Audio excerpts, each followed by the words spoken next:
So let's cheer you up a bit. The highly anticipated Rugby World Cup semi-final against England unfolds this evening in Paris, and it marks a rematch of the 2019 final, which saw the Springboks emerge victorious despite the vast geographical distance of over 12,000 kilometres that separates them from their homeland.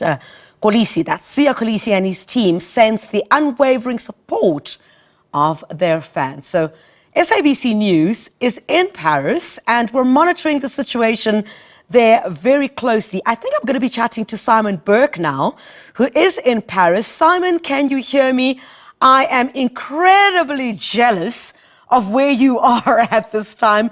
You look great. What is the mood like? How are Siya Kolisi and the team preparing for the semi-final against England? Good morning to you.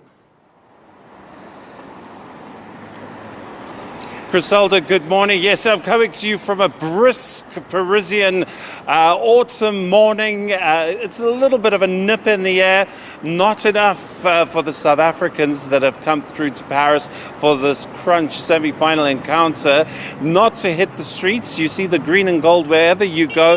The most conspicuous, I'd say, of the countries. And there you go. There was a Parisian scooter driver giving us the thumbs up when they see the green and gold, despite them being knocked out by ourselves in the quarterfinals.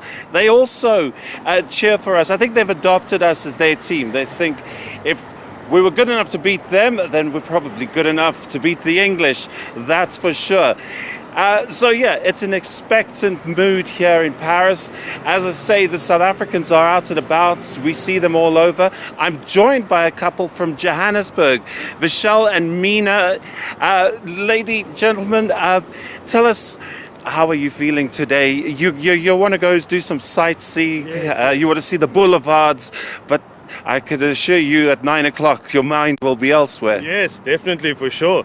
We're really excited to be in Paris. It's our first time. Phenomenal atmosphere. The vibe is great. I just want to say, from Isuzu, thank you very much for sponsoring the trip.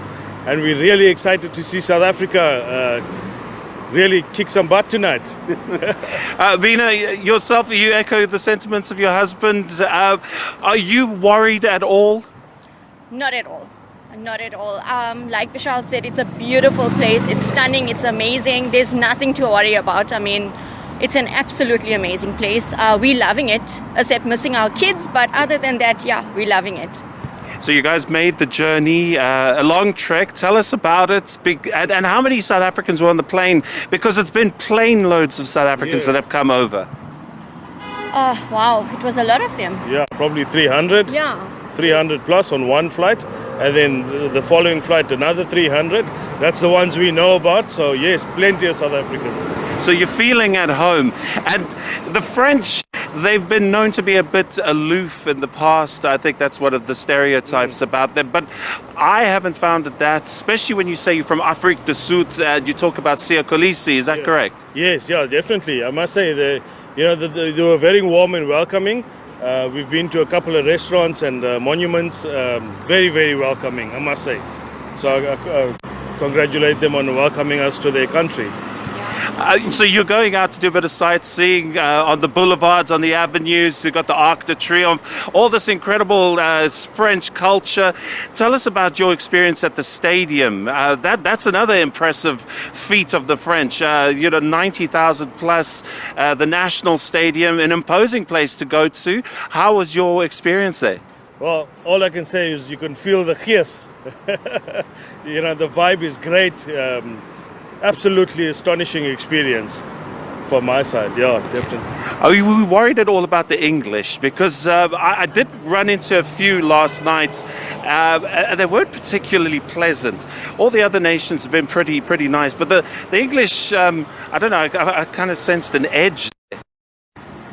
Well, I guess we had French toast before, and I think now it's a full-on English breakfast.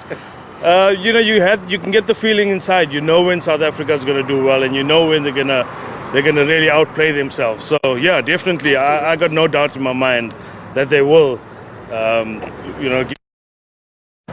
Vishal, Mina from Johannesburg made all the way to Paris. I couldn't have put it better myself. They've had French toast, and now the South Africans are ready for a full English. And I think that's what the South African supporters in the hotels around Paris have been dining on today in expectation for that 9 p.m. kickoff tonight against England in the semi-finals of the Rugby World Cup. Simon, let me keep you just a little bit longer. Are there any specific challenges or obstacles that the team faces, given their location in Paris for the semi-final?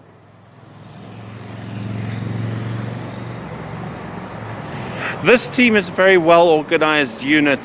They've been planning for this for years, so to speak. They always speak about the fact that it was this World Cup that they were targeting. The last one was a bonus that they actually won it, but it was really this where all the focus came from.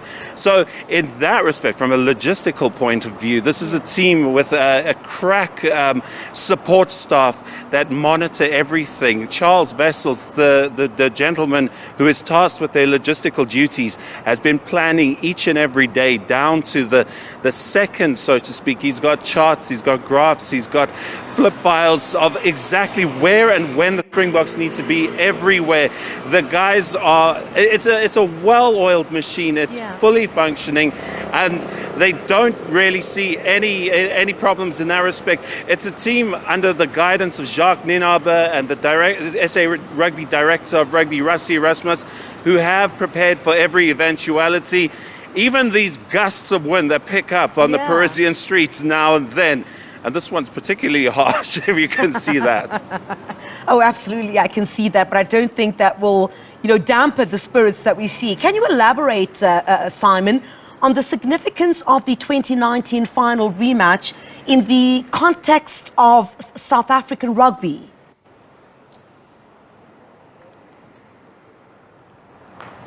Yeah, absolutely.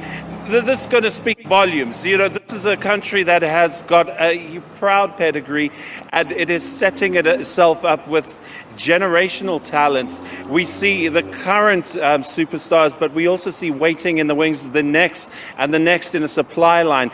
And we see the semi-final is vital to get to a final and potentially an unprecedented fourth. And with that, SA Rugby banking on the fact that their development structures can then prosper and grow. With the brand of the Springboks moving forward, courting all the support and the sponsorship, which is vast. I mean, it's really the corporates that have sent out a lot of these supporters that we see on the streets. But they're there and they're backing South Africa, and SA Rugby is looking to capitalize on that and make sure that we are a force to be reckoned with, which we are. We have I think we've got the second most registered club rugby players in the world for one country, second only to England. And we need to convert that even more. England, they're lagging behind us in terms of the specialization. But in terms of the top tier and specialist jobs, everything hinges on the Springboks. And the further they take this brand, and the further Kolisi uses his statesman-like ability to build bridges with the rest of the world, as what we are seeing here in France, it can only bode well for the future. Simon, show us the streets. I see a barber shop behind you. Let's see what the streets are looking like. Is it busy? What's going on? I see you almost move with the wind there, but I think it's our colleague Temba who's traveling with you. Another lucky fish. Show me the streets. You could pan a bit left or right. Let's see what's going on there. Griselda, we're going to pan the camera. Temba, my colleague, my trusted camera operator, let's take you for a quick squiz to the streets. This is a Parisian Saturday morning. This is what it looks like. People are going about their business. We've got support from the local motorists. Yes. Very orderly. It looks like chaos, but it's actually incredibly orderly. You'll see there bike lanes, pedestrian paths. Okay, people were crossing now on the red man, but generally they all kind of follow the rules. Yes.